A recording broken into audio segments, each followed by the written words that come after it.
So I'm going to try to be a little quicker with this business about what shapes our world here. The fellow Steve Hassan, was able to explain things very quickly and concisely.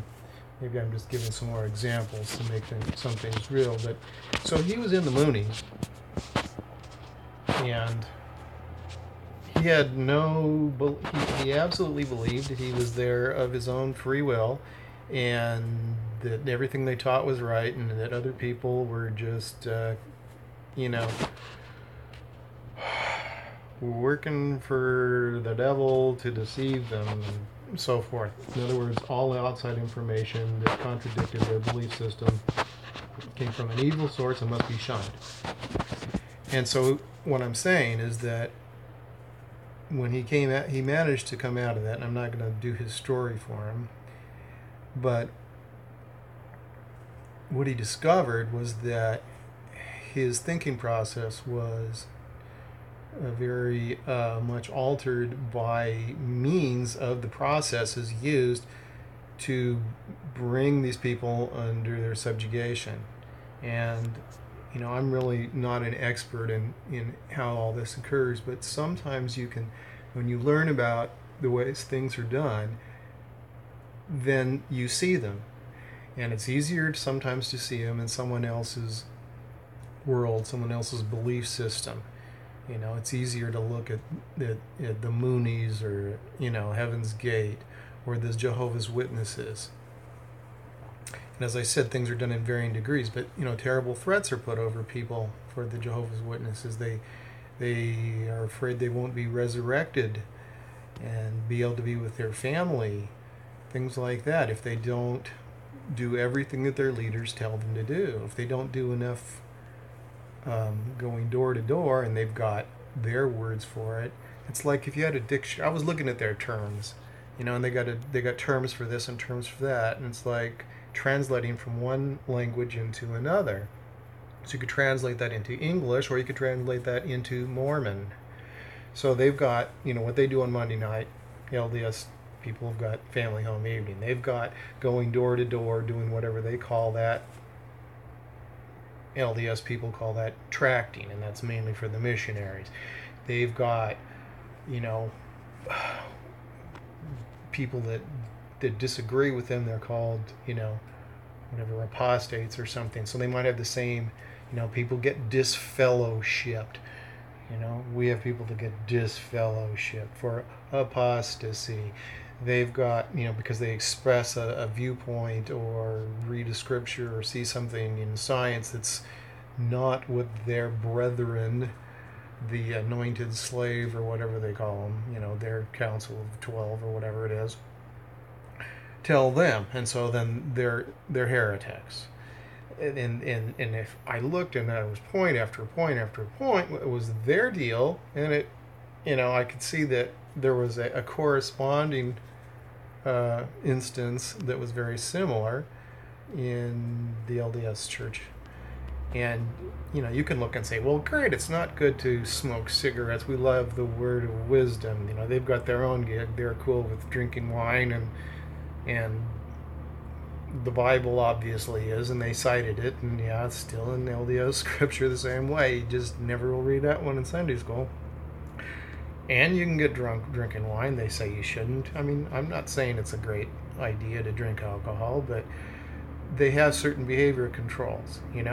I don't like tattoos, but is it that, whose authority is it to say whether you can have a tattoo?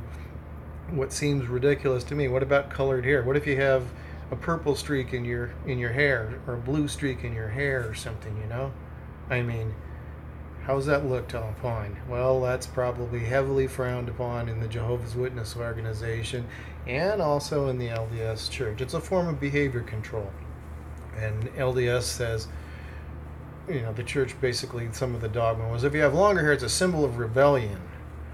And Lucifer was the rebel. Well, people with longer hair, back in the day when they were started to say that, a lot of them were against the war in Vietnam. And if you research history, the facts are such that there isn't any really good justification for a lot of what went on there. You know, sure, there were people, you know, sex, drugs, and rock and roll. Those are, you know, there's a lot of vice there that can mess people's lives up. That's true. But so there are justifications for certain behavioral control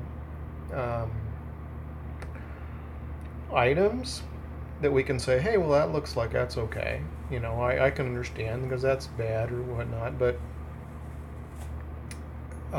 it is behavior control, and it is used in psychologically to control people in a way that, if you study what's used in group mind control, you will understand more the effect it has on people, so that they learn just to not question, just obey.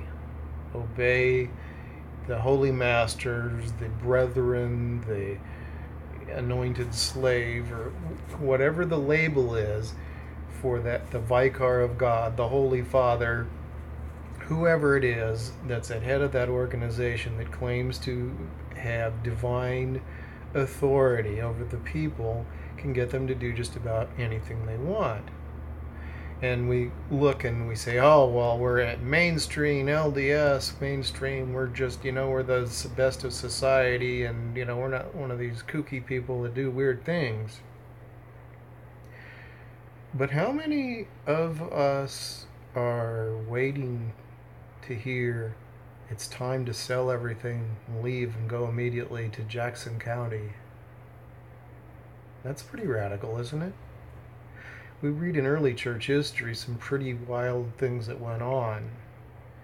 And when we talk about this information control, we'll see that the story we got about what happened with a lot of things is much different than the primary source documents indicate. But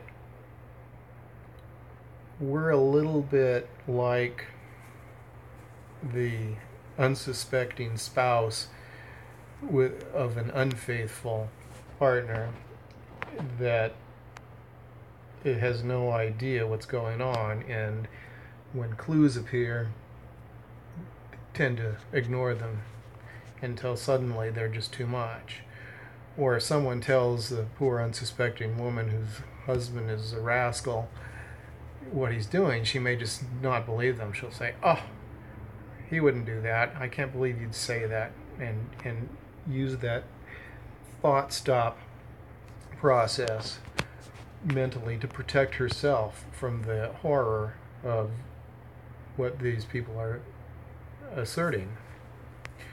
And so she uses what might be termed cognitive dissonance, or some other term for basically being in denial or refusing to look at the facts.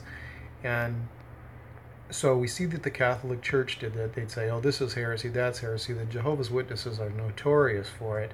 All these other things are from the devil. I listened to something from their general conference or something, and they were saying, you know, apostasy is a mental disease.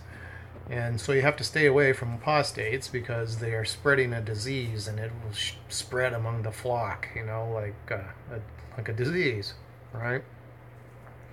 And these techniques are very effective. So they hold things over people. You know, if they're not good enough, if they don't do their church service that they're supposed to do, their so many hours of what we'd call tracting. Maybe they do something like home teaching or visiting teaching, or, you know, how a lot of people just can hardly, you know, handle their 8 children plus, you know, callings and visiting teaching and home teaching and everything they got to do, and be the perfect person to be good enough. And sometimes they wish, why couldn't I just be like those Christians? They can do whatever they want and just say, Jesus saved me and it's all good. And there goes all the pressure. But we believe that the restored gospel teaches us that faith without works is dead. The gospel in James is different than the gospel taught in the letters, the epistles of Paul, in my opinion.